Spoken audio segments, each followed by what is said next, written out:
ओ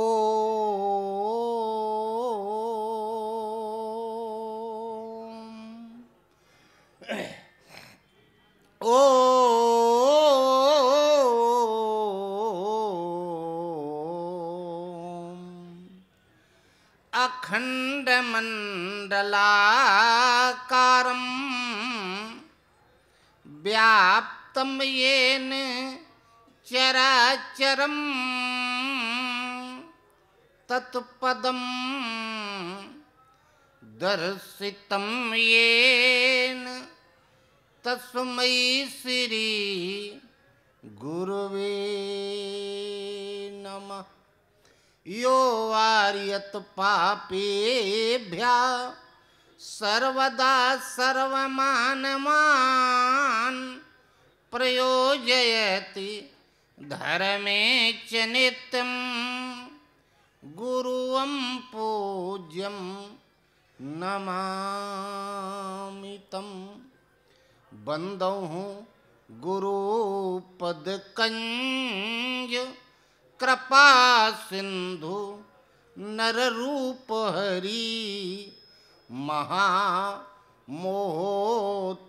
पुंज जासु वचन रविकर निकर जरत सकल सुरवृंद विषम गरलो जेहि पाने किए तेहि ना भजसी मन मंद को कृपाल शंकर सरीस।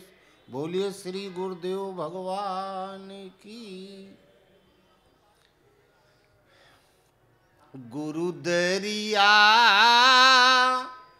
में नहाना मन कहीं दूर मत जाना।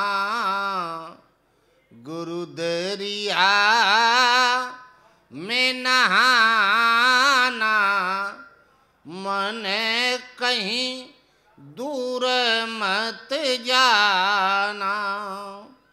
गुरु दरिया का निर्मल पानी गुरु दरिया का है निर्मल पानी।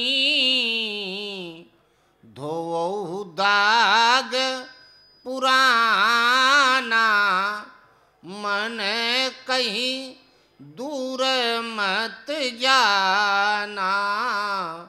गुरु दरिया में नहाना मन कहीं दूर मत जाना। कोटिन तीरथ गुरु के चरण में कोटिन तीरथ गुरु के चरण में सेवहु सेज पुराना मन कहीं दूर मत जाना। गुरु दरिया में नहाना मन कहीं दूर मत जाना। कहत कबीर सुनो भाई साधो कहत कबीर सुनो भाई साधो सद्गुरु चरण ठिकाना मन कहीं दूर मत जाना। गुरु दरिया में नहाना मन कहीं दूर मत जाना। बोलो गुरुदेव भगवान। श्वास श्वास में हरि भजो वृथा श्वास मत खोए ना श्वास का आवन होए न होए। सुमिरन सुरती लगाए के मुख से कुछ मत बोल। बाहर के पट बंद कर भीतर के पट खोल।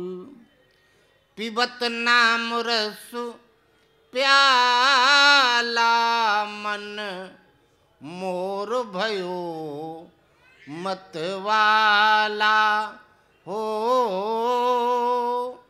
पिबत नाम रस प्याला मन मोर भयो मतवाला।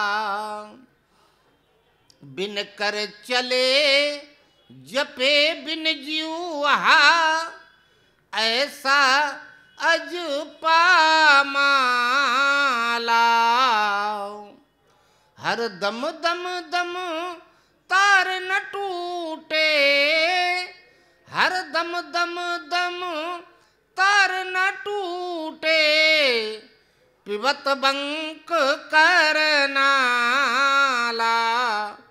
मन मोर भयो मतवाला हो।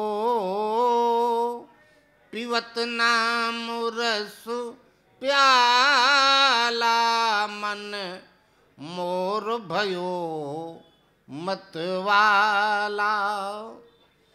नाम रसायन जोई पियो है सोई भयो मतवाला।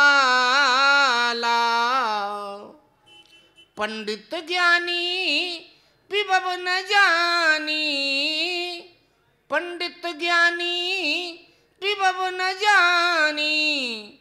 झूठ बजावत गाला मन मोर भयो मतवाला हो। पिबत नाम रस प्याला मन मोर भयो मतवाला। प्रेम नगर में डंका बाजे सदगुरु भयो दयाला। कृपा दास मगन हुई बैठे। कृपा दास मगन हुई बैठे। खुल गया अनुभव ताला मन मोर भयो मतवाला हो। पिबत नाम रस प्याला मन मोर भयो मतवाला। बोलो गुरुदेव भगवान की जय। माघ मकर गत रवि जब हुई तीरथ पतिव आओ सब कोई।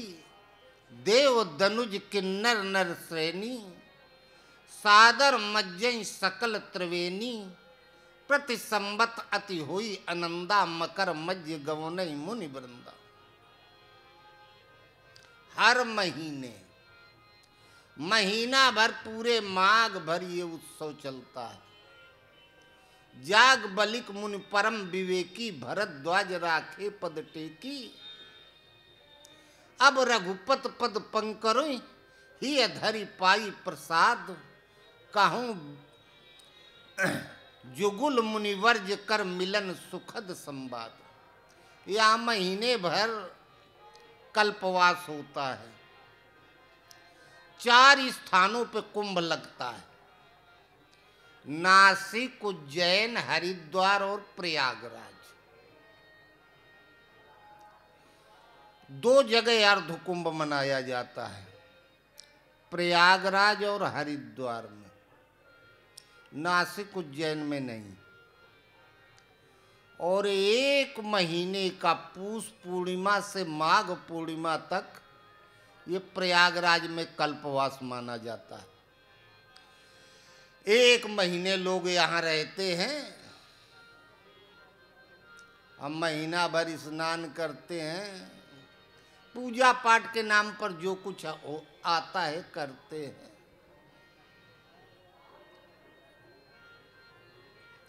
सतयुग में देवासुर संग्राम चल रहा था।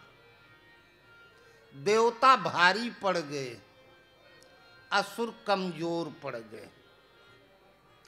असुरों का राजा कालकेतु, हयग्रीव भी उसे कहते थे, और देवताओं के राजा इंद्र। और कालकेतु ने शुक्राचार्य से कहा, गुरुदेव युद्ध में दोनों तरफ के सैनिक मारे जा रहे हैं, देवता भारी पड़ रहे हैं, कुछ उपाय करें, दया करें। शुक्राचार्य ने मृत संजीवनी विद्या की खोज की। युद्ध हो, जो असुर मर जाएं, शुक्राचार्य उनको संजीवनी विद्या से जिला दे। तो असुरों की संख्या तो ज्यों का त्यों बरकरार, देवता धीरे धीरे कम होने लगे। अब देवराज इंद्र घबराए, कहा थोड़े थोड़े रोज मरेंगे तो एक दिन हमारी आबादी तो खत्म हो जाएगी। बृहस्पति से कहा, गुरुदेव असुरों के गुरु ने संजीवनी विद्या की खोज की, मरे असुरों को जिलाने लगे। आप हमारे गुरु हैं, आप भी कुछ करते हम लोगों के हित में। बृहस्पति ने कहा, संजीवनी विद्या की काट अमृत है, अमृत की खोज करना हमारे बस की बात नहीं। इसके लिए देवता ब्रह्मा के पास जाओ। देवता गए ब्रह्मा के पास। ब्रह्मा जी ने कहा, देखो अमृत समुद्र के अंदर है,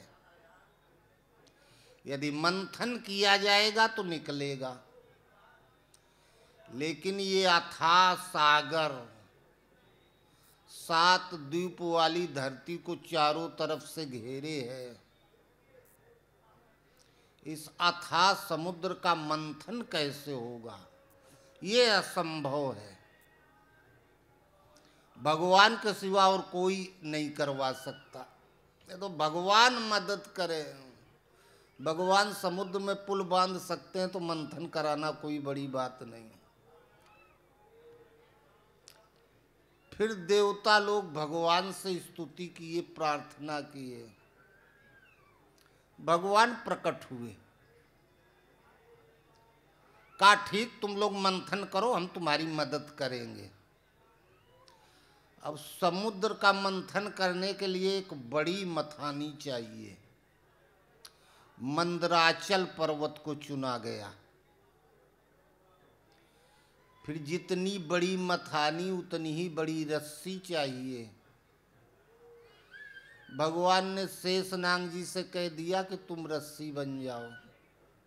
वो रस्सी बन गए। अब मंदराचल पर्वत वहां से आए कैसे? और गरुण जी से कहा ले आओ। और गरुण ने कहा वो तो पहाड़ है, जमीन पर विराजमान है, टुकड़ा उकड़ा होता तो हम चोंच में दबा के ले आते, उसको हम लावे कैसे? तो भगवान ने सुदर्शन चक्र को इशारा किया, वो गया, आरी की तरीके से जड़ से काट दिया। फिर गरुण जी गए, चोंच में दबा के ले आए। जैसे ही समुद्र पे रखा तो इतना भारी आकार, इतना ज्यादा वजन पहाड़ का, तो पर्वत समुद्र में डूबने लगा। और देवता चिल्लाए कि मथानी तो गई पाताल में। वो भगवान कच्छप रूप धारण कर लिए, कछुआ का। 200-400 मीटर गहराई पर तैरने लगे। कहा हमारी पीठ पर रखो, गरुण से कहा। भगवान धरातल बन गए। मंथन का कार्य प्रारंभ हुआ और नारद जी आ गए। नारद जी कहे शेषनाग को जो मुंह की तरफ पकड़ेगा और जहर फेंकेंगे मरेंगे। देवताओं से कहा तुम लोग पूंछ की तरफ रहना, लेकिन असुर मानेंगे नहीं। तुम कहना कि हम सिर की तरफ पकड़ेंगे, तो ये सोचेंगे कि सिर की तरफ पकड़ना ज्यादा अच्छा है, तो वो कहेंगे नहीं हम सिर की तरफ पकड़ेंगे, तुम पूंछ की तरफ पकड़ो। ऐसे ही कह के मूर्ख बना दिया। असुरों ने सिर की तरफ पकड़ा, देवताओं ने पूंछ की तरफ पकड़ा। मंथन का कार्य प्रारंभ हुआ। चली मथानी, 14 रत्न निकले। श्रीमणि रंभा वारुणी, अमीय शंख गजराज, कल्पद्रुम शशिधेनु धनु, धन्वंतर विषबाज। 14 रत्न निकले। अंत में अमृत निकला और देवता असुर दोनों टूट पड़े। असुरों की आबादी संजीवनी विद्या से शुक्राचार्य जिला देते थे, तो वो तो पूरी संख्या थी, पूरी सेना थी उनकी। देवता आधे से ज्यादा मर चुके रहे, कमजोर पड़े। तो भगवान समझ गए कि असुर अमृत पी लेंगे तब फिर और मुसीबत खड़ी हो जाएगी। मोहिनी रूप धारण किया, एक दिव्य कन्या बन गए। आ गए नाचते हुए। क्यों लड़ रहे हो तुम लोग? और दोनों पार्टी देखने लगी। कार्य ये परोसना खिलाना हम महिलाओं का काम है, तुम लोग क्या जानो कैसे परोसा खिलाया जाता है।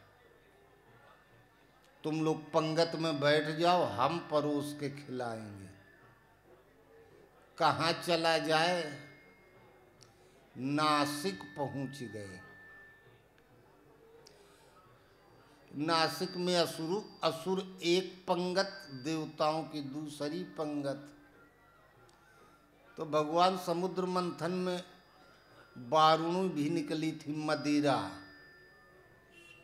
असुरों को एक एक गिलास तो सब पी लिए, थोड़ा हल्का फुल्का झूमने लगे।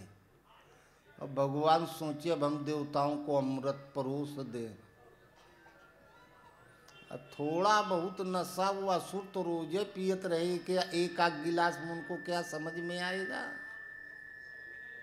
इतना नशे में नहीं हुए थे। कह देखो धोखा हो रहा, धोखा हो रहा। हमारी तरफ दूसरा कुछ परोसा गया, उनकी तरफ दूसरा कुछ परोसा जा रहा। उठ के खड़े हुए, भगवान जाने कि झपट के घड़ा छीन लेंगे, तो घड़ा लेके भागे। झटके में उठा के चलने में कुछ बूंद वहां अमृत गिर गया। इसीलिए वहां कुंभ मेले का आयोजन होता है। फिर आगे उज्जैन में, वहां फिर पंगत लगवा दी। फिर 2-2, 3-3 गिलास पिलाया असुरों को। देवताओं को अमृत परोसने लगे। तो शरीर उनके लड़खड़ा रहे थे, लेकिन दिमाग काम कर रहा था। क्या देखो धोखा हो रहा है, धोखा हो रहा है। उठ के खड़े हुए, लड़खड़ा के गिरते जाएं, खड़े होते जाएं। झपटे तो भगवान कलश उठा के भागे। और झटके में चलने में वहाँ भी कुछ अंश गिर गया, कुछ बूंद गिर गया, इसलिए वहाँ भी कुंभ मेले का आयोजन होता है। फिर हरिद्वार में पहुँचे तो भगवान सोचे इनको इतना पिला दें कि बेहोश हो जाए, उठें काबिल रही न जाए, आंखें न खुले। फिर असुरों को मदिरा पिलाई ओवर, और सब बेहोश होके गिर गए। तो देवराज इंद्र ने कहा प्रभु अब हम लोगों को जल्दी से अमृत पिला दें। तो भगवान कहे कि ये पक्के नशेबाज हैं, सब रोज पीते हैं, ये 2-4 दिन के लिए बेहोश नहीं हुए, घंटे 2 घंटे के लिए होश आ जाएगा, आफत खड़ी हो जाएगी। हरिद्वार में इतनी जगह नहीं कि तुम लोगों को एक पंगत में बैठाल दें और एक बार में पिला दें। थोड़ी जगह में 25 पंगत लगाएंगे तो 25 घंटा हो गया, 20 घंटा हो गया, तब तक ये सब जाग जाएंगे, उपद्रव कर देंगे। चलो भाग चलो यहाँ से जल्दी, इनको पड़ा रहने दो बेहोश। घड़ा उठा के भागे भगवान वहाँ से। कुछ अंश वहाँ भी गिर गया, इसलिए कुंभ मेले का आयोजन होता है। हरिद्वार आते आते असुर पूरी तरीके से प्रतिद्वंदी हट गया, समाप्त हो गया। इसीलिए वहाँ कुंभ मेले के साथ अर्धकुंभ भी लगता है। जब आसुरी संपत्ति समाप्त हो जाती है, केवल दैवी संपत्ति शेष रहती है। विषयोन्मुखी दृष्टि समाप्त हो जाती है, केवल इष्टोन्मुखी दृष्टि शेष रह जाती है, तो साधना की आधी दूरी तय हो जाती है। इसीलिए वहाँ अर्धकुंभ का आयोजन होता है। फिर भगवान आए प्रयागराज गंगा यमुना संगम का डूब क्षेत्र, बैठ जाओ यहाँ से कानपुर तक, भाफा मऊ तक। एक पंगत में देवताओं को अमृत पिला दिया, देवता अमर हो गए। इसीलिए देवताओं को अमर कहा जाता है। समुद्र मंथन में 14 रत्न निकले, श्रीमणि रंभा वारुणी अमीय शंख गजराज, कल्प द्रुम शशि धेनु धनु धनुवंतर विषबाज। घोड़ा निकला, घोड़ा जल जीव नहीं, पानी के अंदर जिंदा नहीं रह सकता। ऐरावत नाम का हाथी निकला, वो भी पानी में जिंदा नहीं रह सकता है। श्री लक्ष्मी जी निकली, वो भी स्त्री हैं, पानी के अंदर जीवित नहीं रह सकती। चलो मान लिया लक्ष्मी जी देवी माई है, कहूँ रह सकती। रंभा नाम की वेश्या निकली, वो अप्सरा, वो पानी के अंदर जीवित नहीं रह सकती।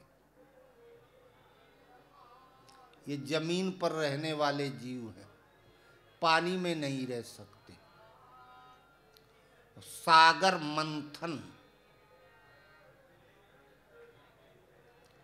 देवासुर संग्राम, असुर भारी पड़े, देवता कमजोर पड़े। मंथन शुरू कहाँ से होता समझें। उस समुद्र का मंथन नहीं हुआ, न उसमें कोई अमृत पदार्थ निकला। अंगद ने रावण से कहा अन्न दान अरु रस पीयू खा। अमृत कोई घोल पदार्थ नहीं जो समुद्र मंथन में निकला हो, कोई पी ले। मृत कहते हैं नाशवान मरण धर्मा को, अमृत कहते हैं अविनाशी ब्रह्म को, परमात्मा को। वही केवल अमर है, बाकी अग जग जीव नांग नर देवा, तात सकल जग काल कलेवा। उन भगवान को जो पा जाता है वो अमृत को प्राप्त कर लेता है। अमर होए कबहू न मरे, रस गगन गुफा से अजर झरे। इसी संसार सागर में रह के भजन करना है। भजन प्रारंभ किया, आधा घंटा 20 मिनट सुबह शाम जो गुरु महाराज बताए हैं, नाम का जप करो भगवान के, हमारे स्वरूप का स्मरण करते रहना। प्रारंभ किया, कर रहे हैं, सभी भगत कर रहे हैं। लेकिन असुर भारी है, देवता कमजोर, अंदर आसुरी संपत्ति हावी है और दैवी धारा कमजोर पड़ रही है, वो उनके ऊपर हावी है। क्यों? ये असुर मर के फिर जिंदा हो जाते हैं।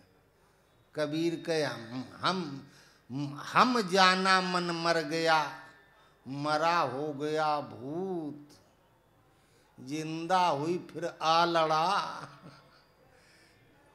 मर मर जीता है। असुर भारी पड़ गए, देवताओं पर हावी है। देवता कब असुरों पर विजय प्राप्त करेंगे? जब देवताओं को अमृत मिल जाए, अर्थात बिना भगवान की मदद के।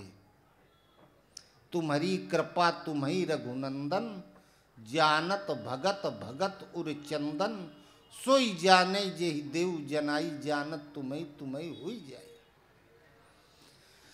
जिस पर भगवान कृपा करते हैं वही भजन भी कर पाता, साधना भी कर पाता। ऐसे चाहते तो सब हैं कि हम कर ले जाएं, पार हो जाए, पार नहीं लगता। कहा अमृत बिना भगवान की मदद के नहीं पाया जा सकता, मंथन का काम नहीं हो सकता है। देवताओं ने भगवान को पुकारा, भगवान तैयार हो गए। पहले सुदर्शन को चलाया, ध्यान से समझना, पर्वत कट गया। पर्वत है क्या? ग्रह कारज नाना जंजाला, ते अति दुर्गम शैल विशाला, कीर मनोरथ दारु शरीरा, कहीं न लाग गुण को अस धीरा। ये पहाड़ है, ये पहाड़ कटेगा कैसे? जब भगवान का सुदर्शन चक्र चल जाए। शुभ का दर्शन, सुदर्शन भगवान पकड़ ले, उनके वरद हस्त के नीचे हो जाए तो गरुण जी चोंच में दबा के ले आए। गरुण भगवान के वाहन है। गरुण नाम का कोई पक्षी नहीं। जिसके हृदय में भगवान आ जाते हैं, जागृत हो जाते हैं, वो जहां जहां जाएगा भगवान साथे साथ रहेंगे, उसके अंदर है। तो ज्ञान से संयुक्त साधक ही गरुण होता है। ज्ञान थ्योरी नहीं, प्रत्यक्ष जानकारी को, प्रैक्टिकल को कहते हैं। जहां प्रत्यक्ष जानकारी हुई, ज्ञान, प्रत्यक्ष दर्शन हुआ। ज्ञान साधारण बात नहीं। ज्ञानाग्नि दग्ध कर्माणम तमाहु पंडितम बुधा। थ्योरी जहां प्रैक्टिकल में परिवर्तित हुई, ज्ञान कहते हैं प्रैक्टिकल के परिणाम को। परिणाम सामने आया तो जन्म जन्मांतरों के संस्कार जल के राख हो गए, बोध स्वरूप हो गया, पंडित हो गया, पूर्ण ज्ञाता हो गया। वो भगवान को धारण किया। गरुण जी मंदराचल पर्वत को चोंच में पकड़ लिए, रख दिया समुद्र में। इसी संसार में रह के भजन करना है। लेकिन भजन तब होगा जब मंदराचल, ये मन अचल स्थिर ठहर जाएगा एक जगह। चाहे बाजार में हो, चाहे घर में हो, आश्रम में हो, चाहे बात कर रहे हो, चाहे खा रहे हो, चाहे सो रहे हो, ये नेटवर्क अलग। मन का अचल स्थिर ठहर जाना, मंदराचल पर्वत। जहां अचल स्थिर ठहर गया, तब मंथन प्रारंभ हुआ। देवताओं और असुरों ने मंथन प्रारंभ किया। रस्सी शेष नाग की बनी हुई है। एक बार हरि घोड़ा भये ब्रह्मा भये लगाम, चांद सूरज रविका भये चढ़ गए चतुर सुजान। ये जो श्वास अंदर जाती है और बाहर आती है, किसी ने इसे इंगला पिंगला कहा, किसी ने सूर्य चंद्रमा कहा, किसी ने प्राणपान कहा, किसी ने दिन रात कहा। ये श्वासें रस्सी है, रस्सी, शेष नाम की रस्सी। हम कल भी बताए, परसों भी बताए, शेष का मतलब होता है बचा हुआ। गणित में 10 में 3 का भाग दो तो 1 शेष बच गया, वो कट नहीं सकता, बच गया तो बच गया। श्वास में नाभि से ब्रह्मांड तक नाम समाहित, और कुछ अब उसमें जगह है नहीं कि दूसरा संकल्प प्रवेश कर सके, पूरा भरा है। कोई बाटल फुल पानी से भरी हो और उल्टा सीधा उल्टो पुल्टो कुछ पता नहीं चलेगा। तो जब कुछ खाली होगी तब पानी हिलेगा डुलेगा, जब पूरा ऊपर तक भरा है तो कहाँ हिलेगा डुलेगा। नाभि से ब्रह्मांड तक श्वास में जहाँ एक बार नाम समाहित हुआ, जगह खाली नहीं बची, तो फिर दोबारा कोई संकल्प प्रवेश कर ही नहीं सकता। श्वास आत्मा का स्वरूप है। आत्मा को तो भगवान कृष्ण कहते हैं, अर्जुन कोई बिरला आश्चर्य की तरह देखता है। यही श्वास है जिसकी निकल गई या बंद हो गई तो कह दिया जाता प्राण निकल गए, मर गए, शरीर को छोड़ दिए। श्वास में नाम अर्थात आत्मा, श्वास अर्थात आत्मा भगवान के नाम को पुकारने लगी, आत्मा परमात्मा का भजन करने लगी, तो हृदय में भगवान जागृत हो गए। आत्मा के पुकारने से परमात्मा जागृत हो जाते हैं। हृदय में भगवान का रूप, श्वास में नाम, इसके अलावा और कुछ शेष नहीं बचा। तब मंथन प्रारंभ हुआ, अब रत्न निकलेंगे। अभी तक तो जो कुछ किया जा रहा था वो साधना के लिए मात्र एक प्रयास था। साधक की श्रेणी में यहां से प्रवेश हुआ, यहां मंथन हुआ, श्वास प्रश्वास का रस्सी चली, रत्न निकलने लगी। सबसे पहला रत्न निकला शंख। कोई ध्यान से समझना, कोई मांगलिक कार्य होता है तो शंख बजाया जाता है। शुभ का उद्घोष,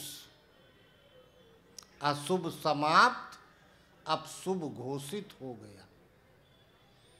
युद्ध के पहले भगवान कृष्ण ने शंख बजाया। 5 जन्म ऋषिकेशो देव दत्तम धनंजया, पौड्रम दद्मम महाशंखम भीम कर्मा बरकोदरा। पहले भगवान ने 5 जन्म शंख बजाया कृष्ण जी ने, तब अर्जुन ने देव दत्त शंख बजाया। 5 जन्म, 5 उंगली होती है, रूप रस गंध स्पर्श और शब्द,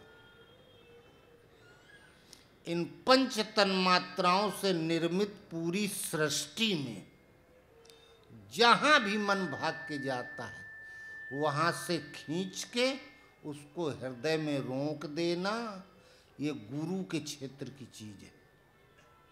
ये अगर हमसे हो जाए तो फिर गुरु की जरूरतें नहीं है, अपने सामर्थ्य की बात नहीं है, गुरु के क्षेत्र।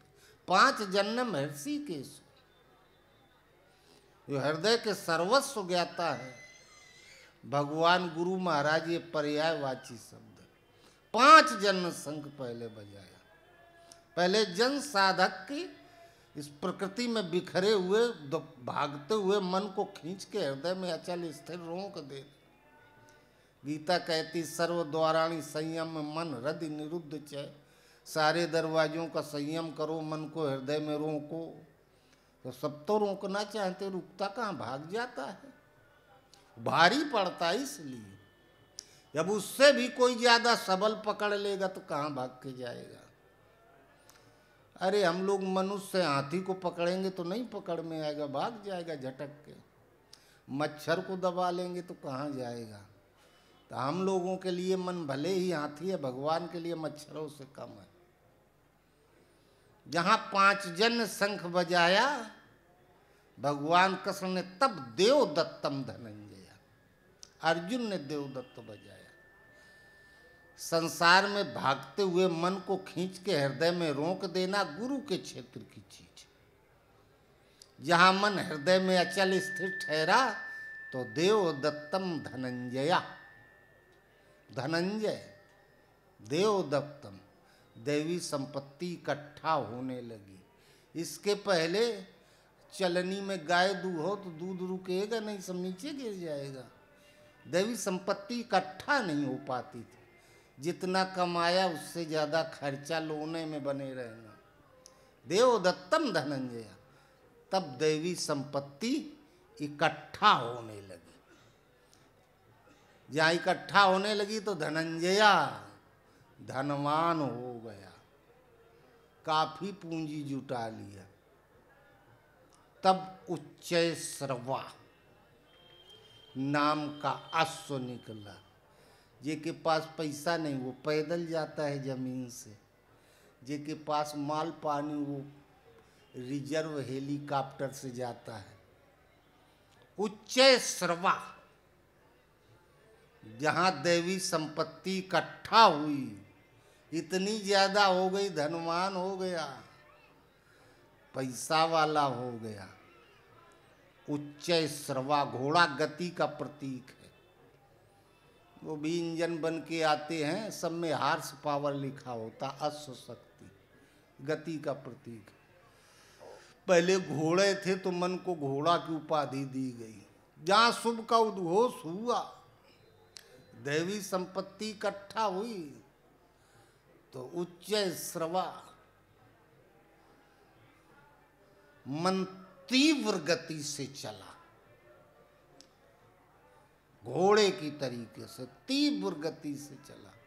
उच्चय श्रवा, अंधेरे में नहीं जा रहा, उच्चय ऊपर जो बैठा है वो चला रहा है। श्रवा, उसकी वाणी सुनता जा रहा, पर उससे वाणी इधर जा इधर मत जा।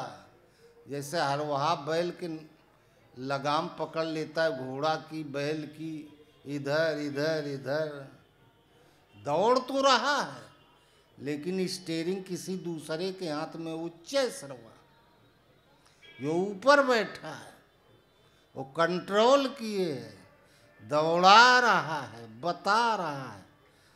उसकी वाणी को सुन करके उसके ईश्वरीय निर्देशन के आलोक में साधना अग्रसर हो गई। जहाँ ईश्वरीय निर्देशन के आलोक में साधना अग्रसर हुई, आगे बढ़ा तो भटकाव समाप्त हो गया, अब सीधे मंजिल की तरफ जाएगा। तब तीसरा रत्न निकला धनुष। धनुष ध्यान का प्रतीक है। धनुष अस्त्र है, नारायण अस्त्र। जब ध्यान में इष्ट आ गए तो उनके अस्त्र शस्त्र भी मिल जाते हैं। ध्यान लग गया, धनुष। परमहंस महाराज के भगवान के वस्त्र उतार के रख दो, कपड़ा उतरवा दिए गंगा जी के किनारे। अब वो रात में महाराज ध्यान में बैठ गए, जंगली जानवर मुर्दा निकालें, खाएं, चिल्लाएं। महाराज को लगा कि ये सड़ा मांस खा रहे हैं हम, तो पहलवान ताजा खून, हम ध्यान में बैठे पीछे से खा न लें। इतना मन में विचार आया तो स्वर्ग से एक देदीप्यमान अस्त्र आया। महाराज की परिक्रमा की, सुदर्शन चक्र के रूप में परिवर्तित हो गया। दिव्य तेज था महाराज के अंदर समाहित हो गया। थोड़ी देर बाद फिर वही अस्त्र आया, फिर परिक्रमा की, और वो उसकी नोक से जो आरा जैसी थी, खून की धार गिरे तो महाराज के अंदर समाहित हो गया। महाराज भगवान से पूछे, भगवान ये क्या है? भगवान के हम तुम्हारे हृदय में आ गए। पहले वाला सुदर्शन, बाद वाला कुदर्शन। जो ये सोचेगा चलो महाराज के यहाँ चलते हैं, दर्शन करेंगे, उसके लिए सुदर्शन है, आशीर्वाद है। राम झरोखा बैठ के सबका मुजरा लेत, जाकी जैसी तचाकरी ताको तैसा देत। अगर कोई ये सोचेगा कि महाराज अकेले दिन भर चढ़ोतरी भय हुई, चलो महाराज के समझ लिया जाए, उसके लिए ये कुदर्शन है। तो तीसरा रत्न निकला धनुष, नारायण अस्त्र। ध्यान में इष्ट आ गए और उनके अस्त्र मिल गए। लक्ष्मण कहे कहाँ लऊं, साधि रहूं चुप मारे, नाथ साथ धनु हाथ हमारे। जब नाथ साथ में आ जाते हैं तो धनुष हाथ में आ जाता है। धनुष नारायण अस्त्र। जहाँ भगवान के अस्त्र शस्त्र मिले तो चौथे रत्न के रूप में निकले धन्वंतरी।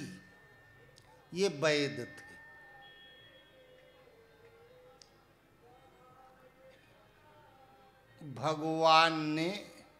भगवान से बड़ा वैद्य दुनिया में कोई नहीं। मुर्दा जिला दें, रघुपति भगत सजीवन मूरी, अनुपान श्रद्धा मतिरूरी। भगवान ने ये विद्या सूर्य को दी। सूर्य से ने 2 चेला बनाए, अश्वनी कुमारों को ये विद्या दी।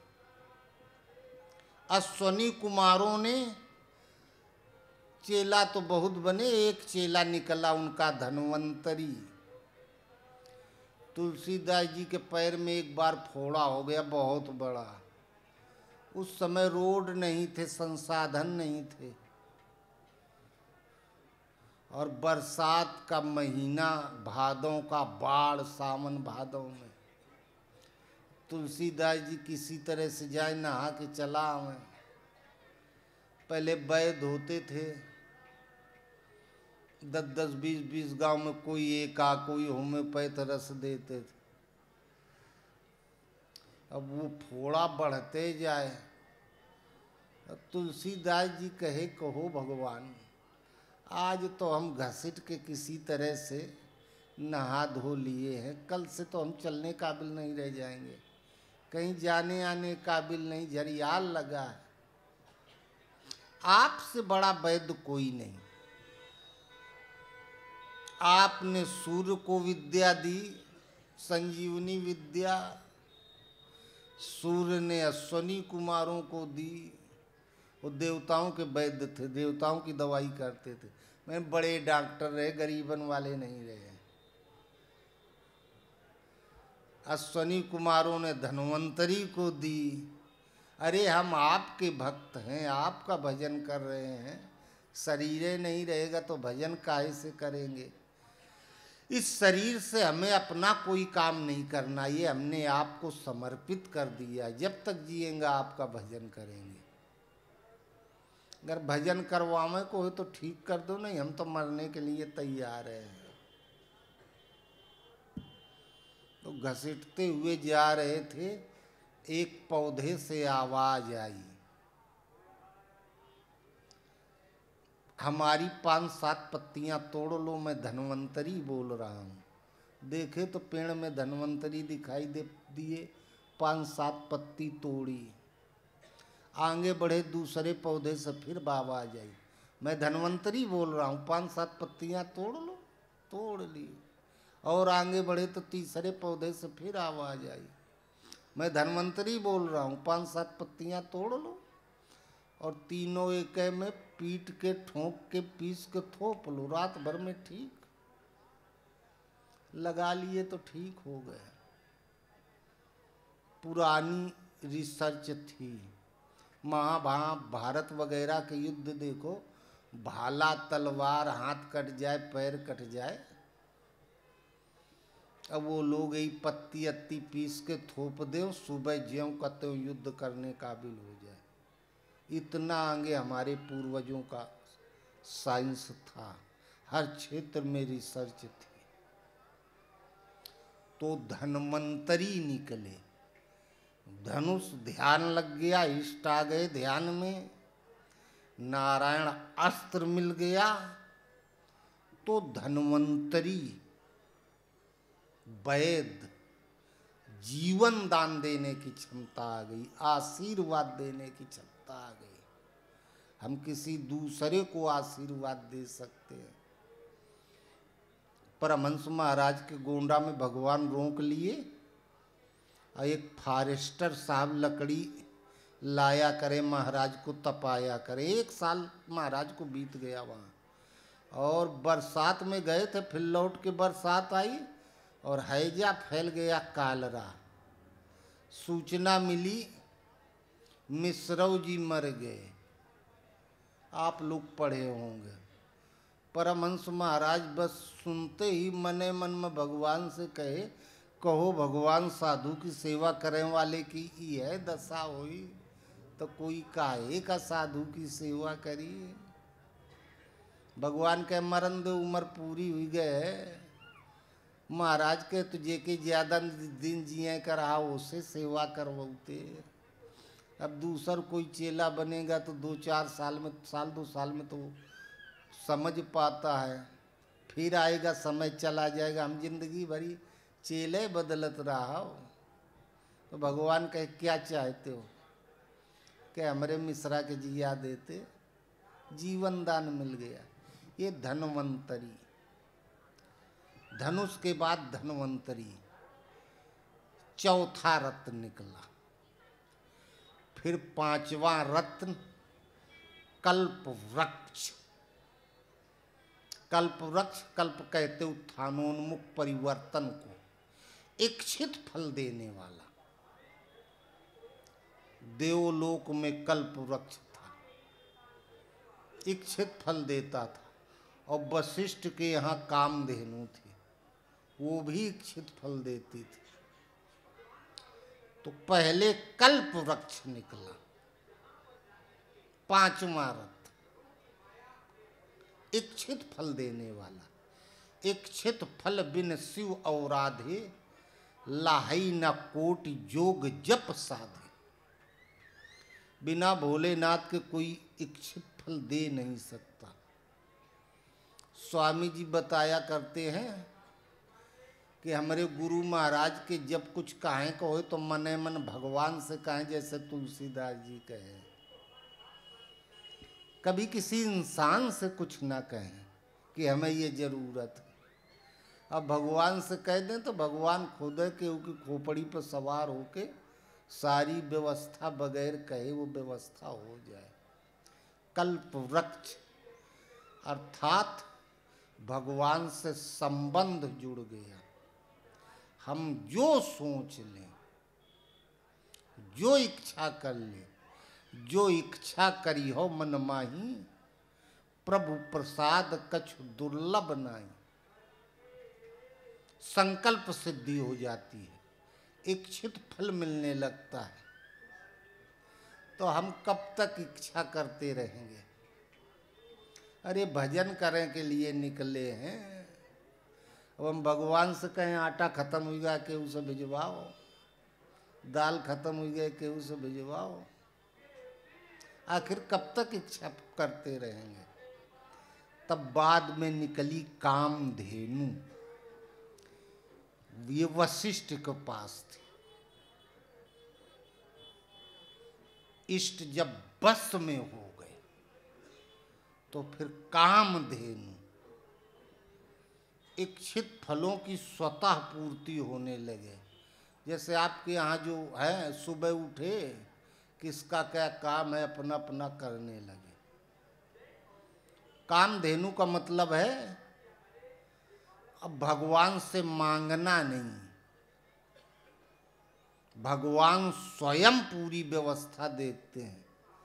जैसे जनरेटर पर लोड आता है तो उसका एक्सीलेटर आप से आप हाई हो जाता है, लोड कम हुआ तो आप से आप सही।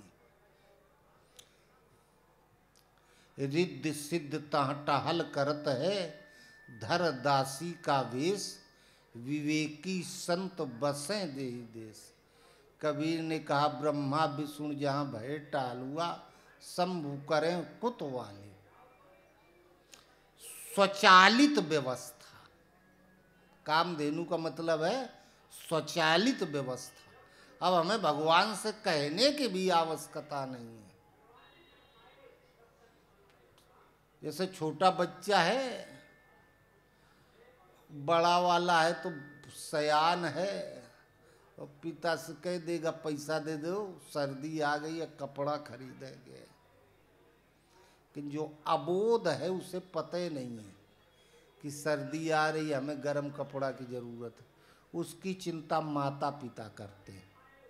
तो कल्प वृक्ष हमारी इच्छा की पूर्ति भगवान करने लगे, और कामधेनु अबोध बच्चे जैसे, हमें कुछ कहना ना पड़े, सारी व्यवस्था भगवान स्वतः करने लगे आप से आप।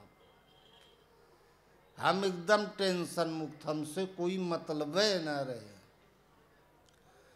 तब फिर निकला मणि। मणि बेशकीमती धातु को कहते हैं। राम नाम मणि दीप धर, जीह देहरी द्वार, तुलसी भीतर बाहरौ जो चाहस उजियार। राम भगति मणि उर बस जाके, दुख लवलेस न सपने ताके। मणि मिल गई। मणि प्रकाश देती है, अर्थात ईश्वरीय दिव्यता का अंदर समाहित हो जाना। जब अंदर ईश्वरीय दिव्यता आ जाती है, बाहर जहां देखो पूरा दिव्य प्रकाश। अंधेरे में कोई चीज रखी हो तो दिखाई नहीं देती, और दिन में सुई पड़ी हो तो दूर से दिखाई देती है। और दिव्य प्रकाश आ गया। केवल यहीं भर नहीं, हमारे आश्रम में इस समय का हुई रहा, तुरंत दृश्य सामने आ गया। ये मणि दिव्य प्रकाश फलाने कहाँ है इस समय, तुरंत दृश्य सामने आ गए। ये फला जगह बैठे हैं, ये बात कर रहे हैं, ये घूम रहे हैं। मणि दिव्य प्रकाश। जे जैसन जैसन पियत गवा, तैसन तैसन दर्जा हुईगा। क्यों नबी बना, क्यों कुतुब बना, क्यों विज्ञानी बाला हुईगा। सब कहिन की बउराए गवा, अब ऊ मनई दूसर हुईगा। आकाश के ऊपर लाग उड़े, दोनों बाजू माँ पर हुईगा।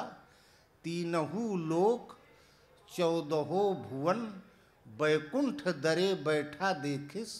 जे भूल भुलैया माँ फंसगा, वो जब देखिस माया देखिस। मणि दिव्य प्रकाश। जहाँ दिव्य प्रकाश आ गया, वशिष्ठ को कहा गया करतलगत आमलक समाना। का पूरा ब्रह्मांड आपके लिए तो जैसे हथेली में आंवला रखा हो, बिल्कुल उसी तरीके से रखा है। पूरा ब्रह्मांड आपकी हथेली में। बस आप यहीं से बैठे बैठे देख लेंगे कि अफ्रीका में क्या हो रहा है, ऑस्ट्रेलिया में क्या हो रहा है। तब श्री कहते ऐश्वर्य को।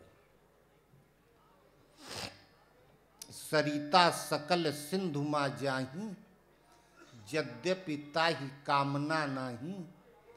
तिम सुख संपत्ति विनय बुलाए, धर्मशील के जाय सुभाए। श्री लक्ष्मी जी को कहा गया। लक्ष्मी जी जहाँ दुनिया में कोई न पहुँचे वहाँ पहुँच जाती हैं। भगवान रहते हैं समुंदर में, अरे सागर में खारा पानी, सर्प की सैया, कौन जाएगा वहां मरने के लिए? पीने का पानी भी तो नहीं है। लक्ष्मी जी वहां भी पैर दबा रही हैं। स्वामी जी के गुरु महाराज परमहंस महाराज बैठे रहे, तो ऐसे 7 कोठरियां थी, छोटी छोटी गुफा। एक महाराज के बिल्कुल ठीक सा पीछे, और जहाँ महाराज बैठे थे बस 2 फुट 3 फुट तो उसका दरवाजा था। ऐसे ही छोटा सा पहाड़े का तो बरामदे रहा। 3 कोठरी इधर 3 उधर। 200-250 साल पुराने किसी के लगवाए हुए दरवाजे थे, आधे सड़ गए थे। इतना इतना जगह थी तो अंदर दिखाई देता था साफ। दिन में धूप चली जाती थी अंदर। महाराज को आकाशवाणी हुई, कोठरी के अंदर मत जाना। महाराज कहे हमरे घर वा हम ही के मना हो तो कोठरी के अंदर न जाओ। आखिर क्या है जो कोठरी के अंदर न जाए? ऐसे झांक के ताके महाराज देखे कि हम वहां लेटे हैं। एक दे दीप्यमान कन्या हमारी पैर दबा रही है। महाराज मुंह घुमा लिए, कहे एक मैं यहाँ बैठा हूँ, एक मैं भीतर लेटा हूँ। जब मुंह घुमाए सामने ताके तो देखे एक दे दीप्यमान कन्या आई स्वर्ग से और सोने के सीख से झाड़ू लगा रही अगल बगल। तो महाराज सोचे ये घनघोर जंगल है, हम यहाँ अकेले बैठे हैं। अब साधना में डूब जाओ तो फिर बुद्धि उद्धि कुछ काम नहीं करती है। कहें कबीर जब पावे अंत तो जैसे गदहा तैसे संत। सोचना बंद हो जाता है। सोचना चाहो तो भगवान मना करने लगते हैं, डांटने लगते हैं। महाराज सोचे कोनो चरवाहा आएगा, जाके बताएगा गांव में। महाराज बैठे रहे, एक बिटिया झाड़ू लगावत रही, दूसरा कही का हो काका कह रहे हो, तीसरा कही का हो का कह रहे हो। गीता कहती अर्जुन माननीय पुरुषों के लिए आप कीर्ति मरण के तुल्य होती है। भगवान ही का बवाल में कहाँ फंसा दिए। तब आकाशवाणी हुई, ये लक्ष्मी जी हैं श्री, ये यहाँ रहेंगी। हम आ गए हैं ना तुम्हारे हृदय में, ये रहेंगी, यहीं झाड़ू लगाएंगी, यहीं सफाई करेंगी। तुमसे कोई मतलब नहीं, टेंशन मुक्त, बिल्कुल फ्री। श्री का मतलब केवल मुद्रा नहीं, वैभव ऐश्वर्य मान सम्मान पूज्यता, ये श्री में आता है। तब फिर निकली रंभा। रंभा अप्सरा थी, ये भी समुद्र मंथन में निकली, बाहर आ गई।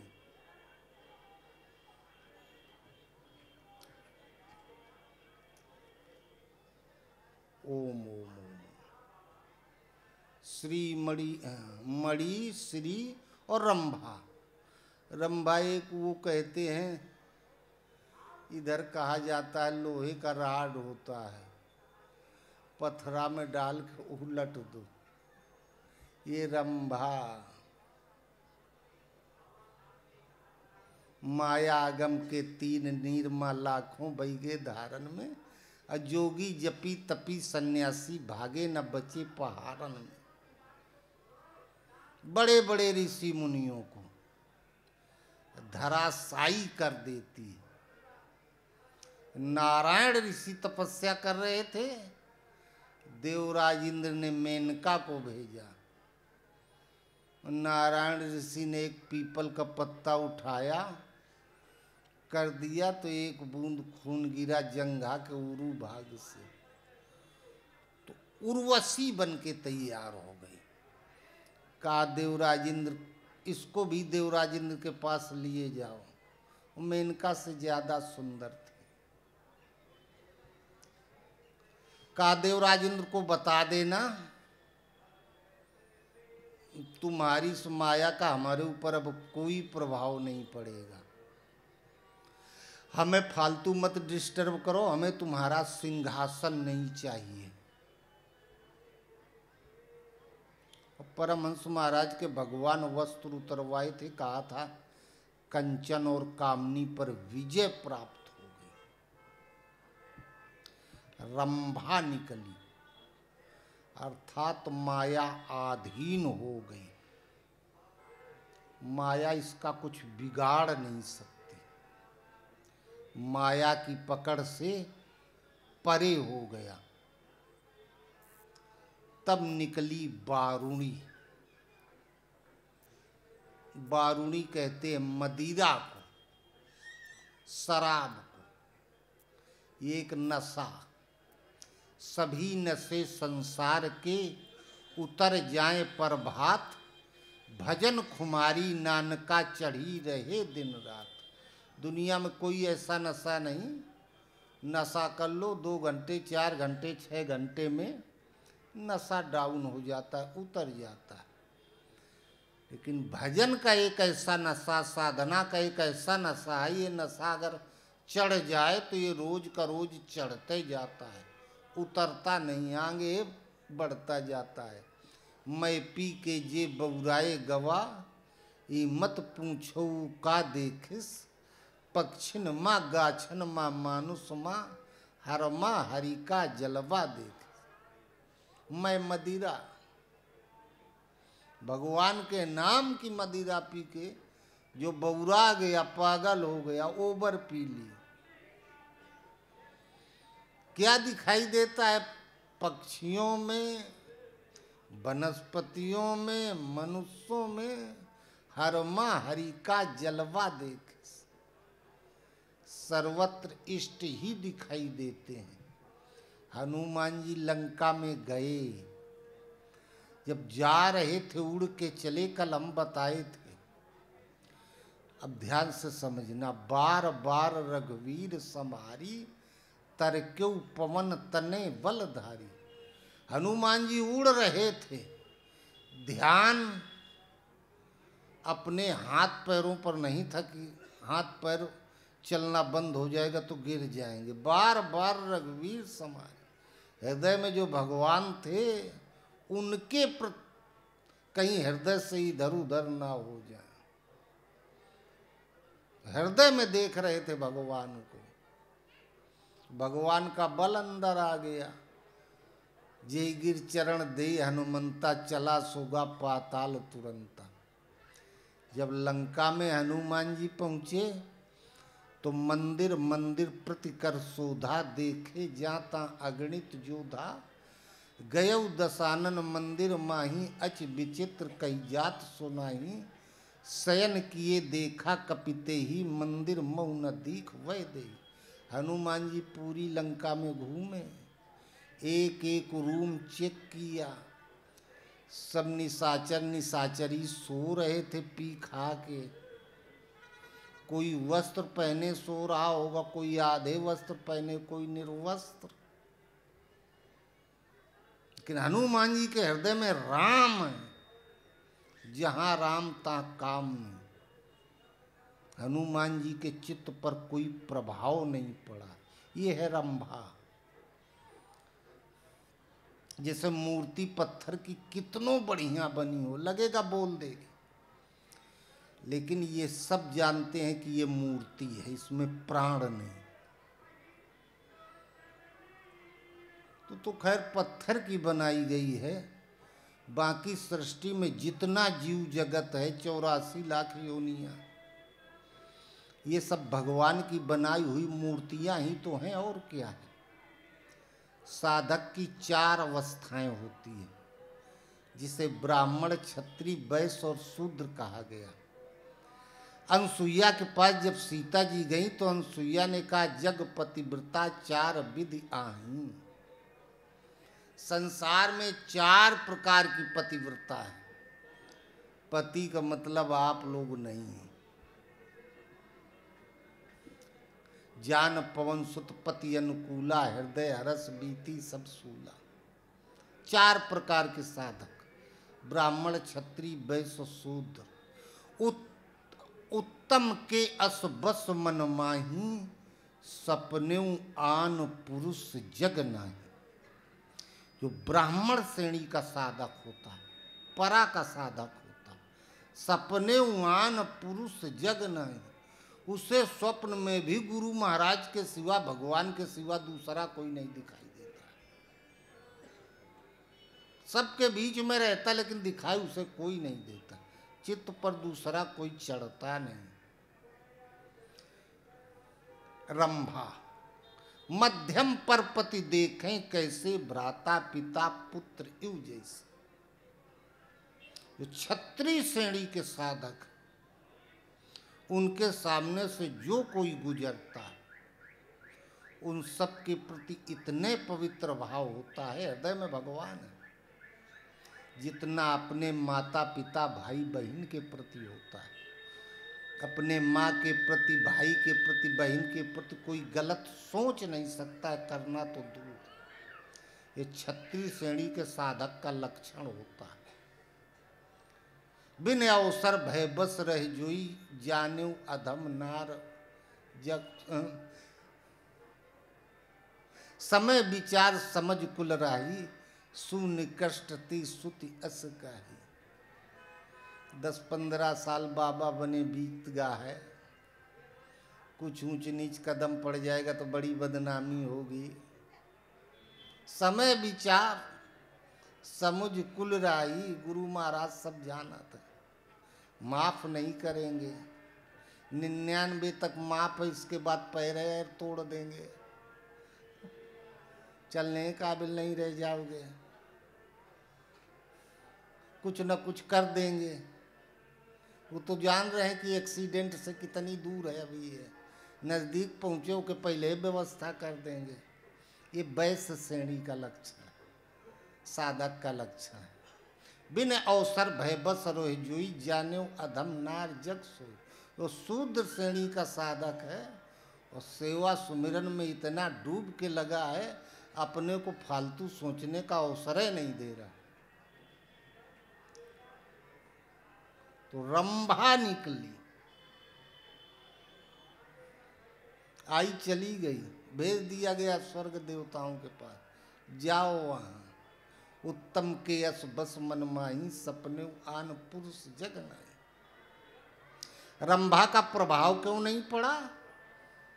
माया पर विजय प्राप्त कैसे हो गई? वारुणी निकली, मदिरा।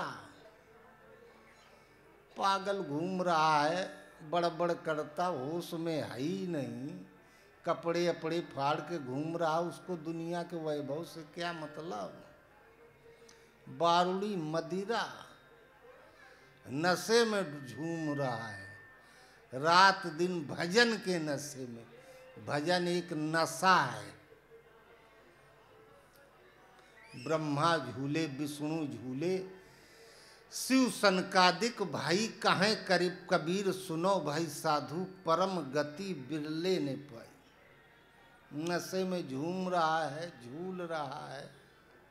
वारुणी मदिरा, जहां नशे में डूबा, इतना नशा हो गया, न शरीर काम कर रहा है, न मने काम कर रहा है, सबकी गति रुक गई, सब शिथिल हो गए। गज निकला हाथी।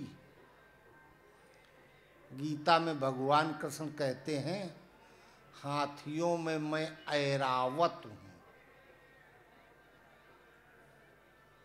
हाथी काम का प्रतीक है।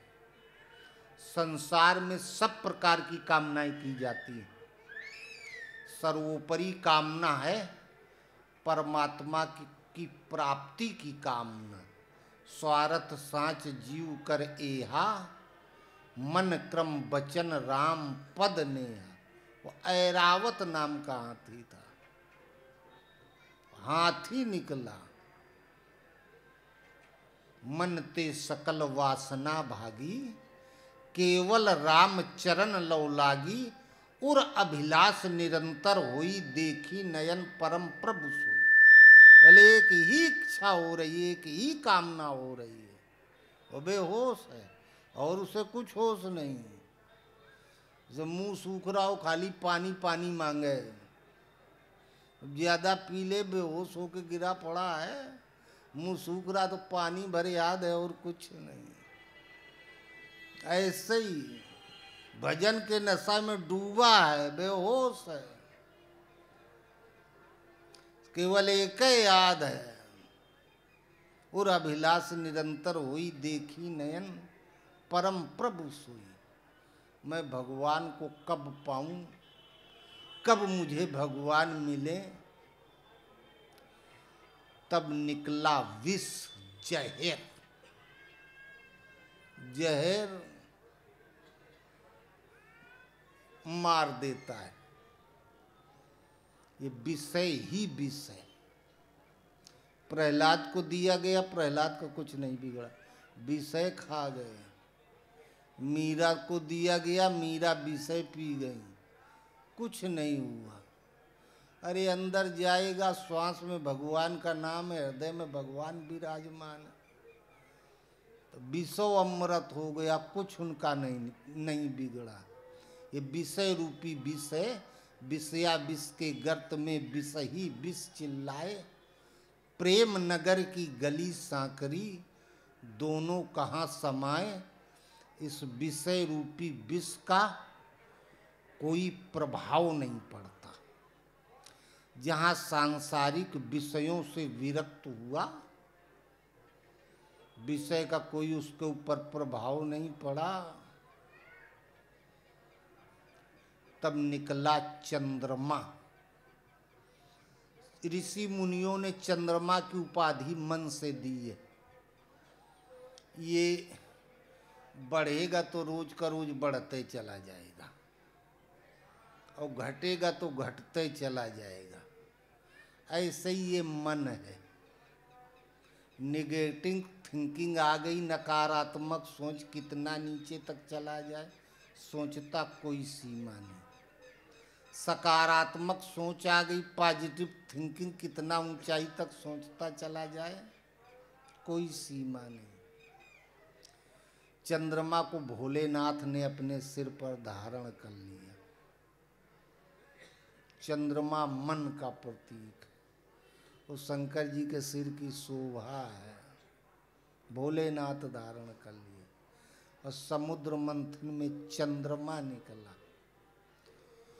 16 कलाओं से युक्त चंद्रमा, पूरनमासी का चांद।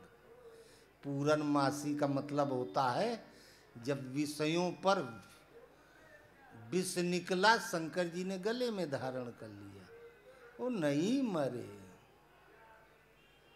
इस अवस्था वाले के पास लोग आते हैं, जो आएगा अपना विषय बताएगा। ये मास्टर साहब स्कूल में पढ़ावत रहे, गुरु जी रहे, केवल सब्जेक्ट पढ़ाए, विषय अच्छी बात नहीं पढ़ाए। तो विषय तो है संसार में, लोग अपना अपना विषय बताते हैं, वो विष है।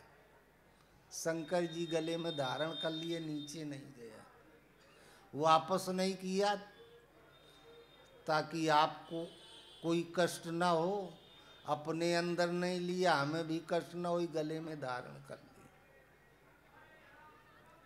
अर्थात जब नाभि से ब्रह्मांड तक श्वास समाहित हो गई, उसमें तनिक भी जगह नहीं खाली है, तो ये विषय रूपी विष उसमें प्रवेश नहीं कर पाता है। चंद्रमा पूरनमासी, जहाँ विषयों पर विजय प्राप्त हो गई, तो मन की आशा का पूर्ण हो जाना ही पूरनमासी है। पहले पूर्णिमा को लोग कार्यक्रम करते थे, चांदनी रात में, लाइट वाइट नहीं थी, भंडारा वंडारा चला करता। फिर अंतिम 14वां रत्न निकला, अमृत। ऐसे मृत कहते हैं नाशवान मरण धर्मा को, अमृत कहते हैं अविनाशी को। समुद्र मंथन में 14 रत्न निकले। भगवान राम का वनवास भी 14 वर्ष का हुआ था। गीता कहती है सर्व इंद्री कर्माणि प्राण कर्माणि चापरे आत्म संयम योगाग्नो जुह्यति ज्ञान दीपते। इंद्रियों के कर्म को, प्राण के कर्म को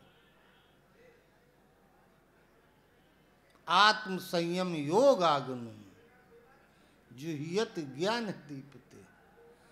इंद्रियों का कर्म अर्थात इंद्रियां काम करती हैं। प्राण कहते मन बुद्धि चित्त अहम को, और 10 इंद्रियां बाहर काम करती हैं, मन बुद्धि चित्त अहम अंदर काम करते हैं। ये 14 पार्ट हैं बॉडी में काम करने के लिए। जहाँ अमृत निकला,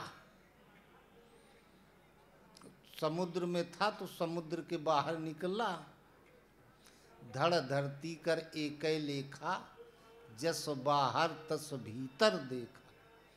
अब शांत एकांत में बैठ जाओ ध्यान करने, वो जो संसार बाहर है यही अंदर दिखाई देता है। और जब अंदर संसार समाप्त हो जाए तो अस प्रभु अछत हृदय अविकारी सकल जीव जग दीन दुख। भगवान का निवास स्थान हृदय में। जब हृदय में रहते हैं, अरे जो अफ्रीका में रह रहा वो ऑस्ट्रेलिया में खोजने से नहीं मिलेगा। ईश्वर हृदय में रहते हैं तो हृदय में ही मिलेंगे। जहाँ अमृत निकला अविनाशी ब्रह्म हृदय में जागृत हो गया। जहाँ ब्रह्म जागृत हुआ तहाँ 14वां रत्न अमृत ब्रह्म का जागृत हुआ। तो 14 रत्न अर्थात 14 अंगों से, प्रसाद बांटो यार, 14 अंगों से भजन प्रारंभ हुआ। हो गया बाहर। इंद्रियां जो सांसारिक काम कर रही थी वो भजन करने लगी। हाथ भी भजन करने लगे, पैर भी करने लगे, आंखें भी करने लगी, कान भी करने लगे, मुंह भी करने लगा। अंदर मन बुद्धि चित्त अहम ये अंदर भजन करने लगे। और 14 अंगों से साधना प्रारंभ हो गई, भजन प्रारंभ हो गया। बार दो।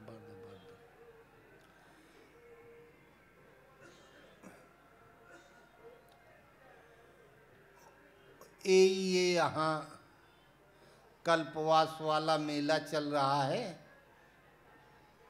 4-6 दिन और बचा है। इसके बाद मकर मध्य गमनई मुनि वृंदा, जो जहाँ से चल के आया वो वहीं पहुँच जाएगा। अरे भैया जब लौटे के जाए कह रहा तो आए काहे। अरे हम 10 किलोमीटर चल के जाएं फिर लौट के वापस वहीं आ जाएं तो केवल समय बर्बाद हुआ और पैरों को दंड मिला। अरे और आगे बढ़ो, हिमालय की तरफ बढ़ो तब तो ठीक है। लौट के फिर वहीं पहुंच गए तो कोई मतलब नहीं है। कल साधना बताएंगे, कल जरूर आप लोग आना सुनना।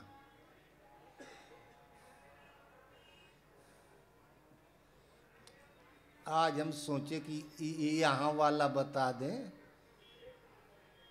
तो कुंभ मेला, कुंभ कहते हैं घड़े को। तो ये कुम्हारों का मेला नहीं कि गगरी लगा के बेचने लगे। घड़ा, ये घट हृदय। अगस्त जी का नाम था कुंभज ऋषि, घड़े से पैदा हुए थे। घड़े से लड़के बच्चे नहीं पैदा होते हैं। इसी घट के अंतराल में असप्रभु अछत हृदय अविकारी। भगवान प्रकट हो गए, पैदा हो गए। जिस घट में भगवान प्रकट हो गए, पैदा हो गए, वो घटे अमृत कलश है। उसमें अविनाशी ब्रह्म है, अमृत कलश। उसी का मेला, अमृत की वर्षा। याज्ञवल्क्य जी अमृत कलश रहे, 2-4 बूंद गिर गई, भरद्वाज जी पा गए और लोग पा गए। तो जिसके हृदय में ब्रह्म का आविर्भाव हो जाता है, वही अमृत कलश होता है।